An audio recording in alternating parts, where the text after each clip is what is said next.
Wow. That's perfect. And that tortilla. That's probably the best tortilla I've ever had. Thank you so much. Sitting at the table with the chef and owner of two Michelin-starred Californios restaurant, it's easy to see and taste his passion for Mexican cuisine, which was sparked at a young age growing up around his father's Mexican restaurant in Texas. The corn is so delicious on its own, and every ingredient is there for a reason, and we want it to taste like Mexican cuisine. To me, this tastes like summertime. Cantu's 24-seat restaurant serves dishes highlighting ingredients from California farms, like the corn for his tortillas. It's almost harvest time, so we're going to take the team up to Santa Rosa. We'll harvest the corn ourselves. From the tortillas So here we've got our mole. It's a very dark mole. It's got some to the mole, Cantu finds a way to incorporate Mexican tradition into his modern dishes. This one using local quail, cooked on a charcoal grill, served with his mole. Moles are just these sauces that, the mother or grandmother would make, again, to celebrate a birthday, celebrate a quinceañera, celebrate all these different moments in our lives. And, so much of Mexican cuisine is time-consuming and difficult and needs to cook for a long time, needs to grind in a special grinder.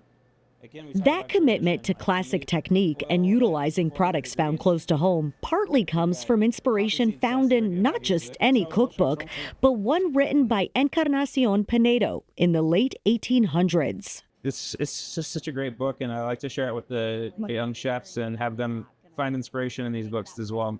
Cantu found a version of her labor of love on the internet, translated to English, but the original 800 recipe book is preserved in the archives at Santa Clara University. That's where Cantu met us earlier in the day to take photos and learn more about Pinedo from the head of archives and special collections, Nadia Nasser. What I have pulled here for you today are materials from the Pinedo family papers.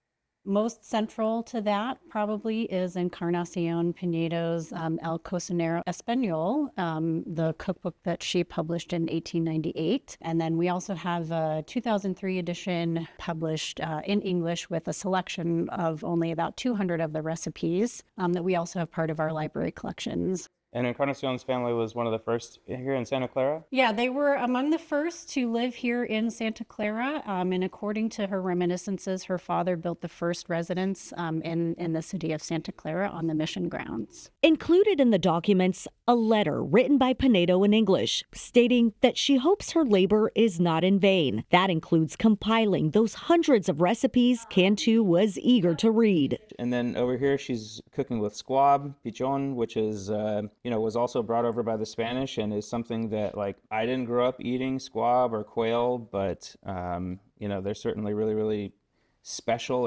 things that we have available to us here in California. And because you're in California and your restaurant's in California, you're able to find most of these things that she's using, the ingredients? Yeah, absolutely. We incorporate them into our cuisine, and people, I think that's one of the interesting things about our restaurant is people think that we're avant-garde or nouveau, but if she was doing it over 100 years ago, is what we're doing new? It is new enough with Cantu's contemporary twist to earn Californios those 2 Michelin stars.